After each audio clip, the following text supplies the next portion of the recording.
कोई सी भी बुक ले आते हैं, मुखर्जी नगर से नई सड़क से जाके कोई सी बुक ले आते हैं, उनको पढ़ना स्टार्ट कर देते हैं। कई मेरे ऐसे फ्रेंड्स हैं जो इस तरीके से पढ़ाई कर रहे हैं।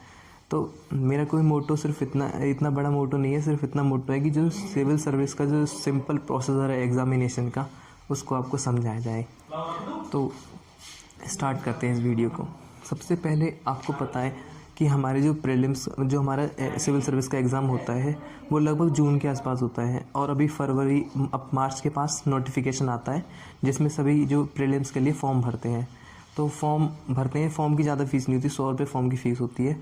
और सबसे पहले प्रीलिम्स का वो जो फॉर्म निकलता है, तो वो फॉर्म निकलने के लिए यूपीएससी की जो साइट है उस पर हर साल एक कैलेंडर आता है, यूपीएससी कैलेंडर। तो अब 2021 का आ जाएगा। तो उसमें क्या होता है कि हर साल में कब प्रीलिम्स होगा, कब मेंस होगा, कब इंटरव्यू होगा, कौन सा पेपर किस दिन होगा, वो और सिर्फ सिविल सर्विस का ही नहीं, जो अदर जो एग्ज़ामिनेशन कराती है यूपीएससी, जैसे कि सीएपीएफ का होता है और बाकी एनडीए वगैरह का जो सिविल सर्विस जो यूपीएससी ही कराती है, तो उन सब के एग्ज़ामिनेशन के कैलेंडर भी यूपीएससी के उस कैलेंडर में आ जाते हैं। उसी कैलेंडर के अकॉर्डिंग हम आपको ये वीडियो बता रहे हैं। अभी हमारा मोटो सिर्फ प्रोसेस को समझने का है, ना कि कैलेंडर को एक और वीडियो में कवर करेंगे। तो सबसे पहले जो एग्ज़ाम होता है वो तीन क्लासेस में होता है। पहली क्लास होती है मतलब पीटी की, यानी कि प्रीलिम्स होता है।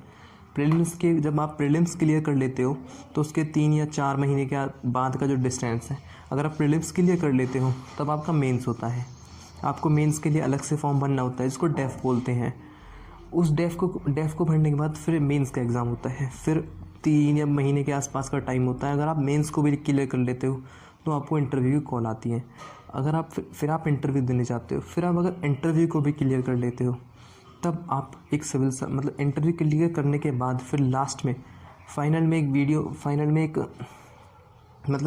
एक कट ऑफ बनती है। अगर आप उस कट ऑफ को क्लियर करते हो तब आप सिविल सर्वेंट बनते हो, तब आप एक आईएएस ऑफिसर बनते हो। तो सबसे पहले प्रीलिम्स को समझेंगे कि प्रीलिम्स में क्या होता है, प्रीलिम्स मतलब क्या क्या कब होता है, कैसे होता है। प्रीलिम्स का पेपर अभी जैसे 27 जून को है, तो प्रीलिम्स का पेपर हर साल होता है। ऐसा कोई साल नहीं होता जैसे मतलब सिविल सर्विस का एक एग्ज़ाम ना हो, हर साल लगभग हर साल ही होता है। अब तक हर साल होता आया है। तो प्रीलिम्स का जब एग्ज़ाम होता है तो प्रीलिम्स में 2 पेपर होते हैं, एक प्रीलिम्स का और एक सीसेट का। ये 2 पेपर होते हैं मतलब प्रीलिम्स में। तो जो प्रीलिम्स होता है उसमें वो 200 नंबर का होता है, 200 मार्क्स का। और जो सीसेट का पेपर होता है उसको सिर्फ क्वालिफाई करना होता है, वो 33% आपको क्वालिफाई करना है, ना उसके मार्क्स ऐड होते हैं आपकी फाइनल कट ऑफ में प्रीलिम्स की में। तो इसको सिर्फ आपको 33% लेके आना है। जो सिविल सर्विस एप्टीट्यूड टेस्ट है सीसेट, इसमें आपका 10वीं तक का मैथ, 10वीं तक की इंग्लिश और सिंपल कॉम्प्रीहेंशन, ग्रामिकल पोर्शन और हिंदी के कुछ पोर्शन प्लस रीजनिंग वगैरह भी आती है। लेकिन इसमें सेक्शन डिवाइड होते हैं, तो आप जिस सेक्शन को अच्छा करके आओगे उसी से आपका ये जो सी सेट है वो क्लियर हो जाएगा। CSAT is not a big issue is prelims की तैयारी में बहुत टाइम लगता है, लगभग 3 से 4 महीने इसकी प्रोसेसिंग होती है, जो टाइम आपको अच्छे से इसको देना होता है। प्लस में करंट अफेयर्स वगैरह भी आते हैं। तो प्रीलिम्स को आप सिलेबस, क्योंकि यूपीएससी की जो साइड है आप उसमें प्रीलिम्स का सिलेबस भी दिया हुआ है, आप गूगल करोगे तो प्रीलिम्स का सिलेबस आपके सामने आ जाएगा। वो सब मैं आपको नहीं बताऊँगा, उसको आपको गूगल कर सकते हो आप। उसके बाद आप प्रीलिम्स के लिए करते हो, सीसेट के लिए करते हो। इन दोनों क्योंकि इसके मार्क्स ऐड नहीं होते, इसी के मार्क्स ऐड होते हैं, तो इसी से फाइनल कट ऑफ बनती है। तो लगभग हर साल के लिए, हर कैटेगरी के लिए अलग अलग कट ऑफ होती है। जैसे ओबीसी के लिए 100 के आसपास होती है, 95 या 105 तक भी चली जाती है कभी कभी। बाकी जनरल के लिए 110 115 के आसपास जाती है। पिछले साल जनरल के लिए 112 के आसपास गई थी, जो कि मैक्सिमम थी। बाकी 105 से लेके 110 के आसपास जनरल की, और 105 से लेके 95 तक आपकी ओबीसी की, और एससी एसटी की भी होती है जो 95 से नीचे की होती है। वो तो हर साल ऊपर नीचे होती रहती है, उसमें वेरिएशन होता है। वो डिपेंड करता है कि एग्ज़ाम का पैटर्न कैसा था, एग्ज़ाम टफ था, हार्ड था, कि वो सब डिवाइड कर मतलब वो चीज़ उन कंडीशंस में मैटर करता है कि एग्ज़ाम कैसा हुआ था, उससे कट ऑफ डिसाइड होती है। तो ये प्रीलिम्स आप अगर क्लियर करते हो, कट ऑफ क्लियर करते हो, तो आपको मेंस का फॉर्म भरने का मौका मिलता है। वो बताते हैं आपको। जब आप मेंस में जाओगे तो मेंस में क्या होता है, मेंस में टोटल 9 पेपर होते हैं। मेंस में टोटल 9 पेपर होते हैं। जो सबसे पहला पेपर होता है वो होता है एसए का। उसके बाद होता है GS1, फिर GS2, फिर GS3, GS4, फिर लैंग्वेज के 2 पेपर होते हैं, लैंग्वेज 1 और लैंग्वेज 2। फिर ऑप्शनल के 2 पेपर होते हैं, ऑप्शनल 1 एंड ऑप्शनल 2। अब सबसे पहले हम समझते हैं एसए को। क्या होता है कि जब आप पहले दिन जाते हो, क्योंकि प्रीलिम्स का एग्ज़ाम तो एक दिन में होता है, सुबह 11 बजे एग्ज़ाम स्टार्ट होता है, 11 से 12 और 1 बजे तक आपका प्रीलिम्स क्लियर हो, प्रीलिम्स का पेपर देते हो आप 1 बजे तक, यानी 2 घंटे के लिए। उसके 2 घंटे के बाद ब्रेक होता है 2 से 3, और फिर 3 बजे से 5 बजे तक आपका सीसेट का पेपर होता है। ये दोनों एक ही दिन में होते हैं। ऐसे ही हमारा जो मेंस में जब हमारे फॉर्म पेपर होते हैं तो उसमें एक दिन में 2 पेपर होते हैं। तो पहले दिन आपका एसए का, फिर GS1 का, फिर नेक्स्ट डे GS2 GS3, फिर नेक्स्ट डे GS4 लैंग्वेज का, उसके बाद लैंग्वेज 1 लैंग्वेज 2 और ऑप्शनल एक दिन में, और फिर लास्ट वाले दिन एक ऑप्शनल का। तो इस तरीके से एक दिन में 2 पेपर होते हैं। वो ऊपर नीचे होता रहता है, लेकिन मैं जहाँ तक जनरली जो होते हैं, अभी पिछले साल इस साल भी जो हुआ है वो भी ऐसे हुआ है कि एक दिन में 2 पेपर होते हैं। अच्छा, अब आगे हम इसको समझते हैं कि एसए कैसे होता है। एसए में हमको ऑप्शंस दिए होते हैं, 4 ऑप्शंस होते हैं। उन 4 ऑप्शंस में 2 पोर्शन होते हैं, दोनों पोर्शन में 4 ऑप्शन होते हैं। उन चारों ऑप्शंस में से आपको कोई 2 सेलेक्ट करने होते हैं। तो टोटल एसए हमको 2 लिखने होते हैं 2 घंटे के अंदर, 3 घंटे के अंदर। ये 3 घंटे के होते हैं सारे पेपर, ये 2 घंटे के होते हैं, ये 3 घंटे के होते हैं सारे पेपर।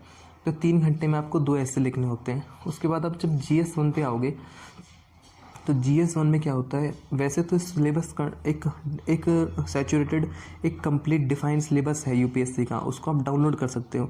लेकिन अगर हम मोटे मोटे देखें कि ऊपर ऊपर से है क्या, तो वो इस प्रकार से है कि पहले पेपर में हिस्ट्री, ज्योग्राफी और सोसाइटी, हिस्ट्री, ज्योग्राफी और सोसाइटी, ये तीनों पोर्शन GS1 में क्लियर होंगे। इस GS का मीनिंग है जनरल स्टडी 1, जनरल स्टडी 2, इस प्रकार से। तो GS1 में आपका हिस्ट्री, ज्योग्राफी और सोसाइटी, GS2 में आपका पॉलिटी, मतलब जो भारत की राज्य व्यवस्था है, पॉलिटी, और फिर गवर्नेंस यानी शासन व्यवस्था, और तीसरा है IR यानी इंटरनेशनल रिलेशन। जितना भी हमारा इंटरनेशनल रिलेशन होता है, जो जैसे हमारा किसके साथ ट्रेड अच्छा हो रहा है, किसके साथ हम अभी जापान के साथ क्या रिलेशन है, चाइना के साथ क्या है, USA के साथ क्या है, ये सभी मैटर करता है।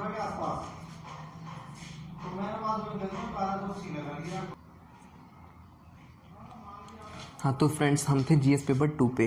तो GS पेपर 2 में हमारा पॉलिटी और गवर्नेंस और IR, यानी कि पॉलिटी जो भारत की राज्य व्यवस्था, भारत की शासन व्यवस्था, और भारत के मतलब विदेश संबंध, अमेरिका के साथ क्या संबंध है, रूस के साथ क्या संबंध है, चाइना के साथ क्या संबंध है, ये इंडिया के लिए बहुत मैटर करता है। तो क्योंकि आप एक सिविल सर्वेंट बन रहे हो तो आप सबको इनकी जानकारी होना बहुत ज़रूरी है। अभी जैसे हम रशिया से S-400 सिस्टम लेने वाले हैं, तो जो अमेरिका है वो हमारे ऊपर सेंसेक्स लगा सकता है, रशिया के ऊपर सेंसेक्स लगा सकता है। तो सेंसेक्स से हमारे इंडिया के ऊपर क्या फ़र्क पड़ेगा। अगर हम चाइना के साथ मतलब चाइना के साथ रिलेशन अच्छे करते हैं तो अमेरिका हमसे दूर चला जाएगा, क्योंकि दोनों एक दूसरे के एनिमी हैं। अगर हम रशिया के साथ जाते हैं तो चाइना हमारे साथ आता है। अगर हम जापान के साथ जाते हैं तो USA हमारे साथ आता है। अगर हम इजराइल से फ्रेंडशिप करते हैं तो USA हमारे साथ आता है। तो क्या मतलब फ्रेंडशिप के, रिलेशंस के क्या बेसिस हैं, क्यों हमारी विदेश नीति, किस तरीके से हमारी डिप्लोमेसी डिसाइड होती है, ये सब चीज़ आपको धीरे धीरे समझ में आने लगेगी जब आप IR को पढ़ने लगोगे। तो ये सब, इसके ज़्यादा क्वेश्चन नहीं आते, मात्र 4 क्वेश्चन आते हैं, क्योंकि हर पोर्शन में 20 क्वेश्चन होते हैं, 20 होते हैं, कभी कभी 25 भी आ जाते हैं। जब 25 क्वेश्चन आते हैं तो हर क्वेश्चन 10 नंबर का होता है, और जब ये 20 क्वेश्चन आते हैं तो 12.5 का एक क्वेश्चन होता है, 12.5 नंबर का। तो ऐसे ही इसमें 4 क्वेश्चन आते हैं IR के, वो छोटा सा पोर्शन है। आप जब हिंदू पढ़ते रहोगे तो आपको पता चल जाएगा। इसके बाद GS3 में आप आओगे तो GS3 में economics, security and science and technology portion तो और भी हैं, जैसे एग्रीकल्चर है, पॉवर्टी है, ऐसे कई मतलब बहुत सारे सिलेबस में कवर किए गए हैं। लेकिन हम मोटा मोटा समझ रहे हैं तो हमारी इकोनॉमिक्स अच्छी होनी चाहिए, मतलब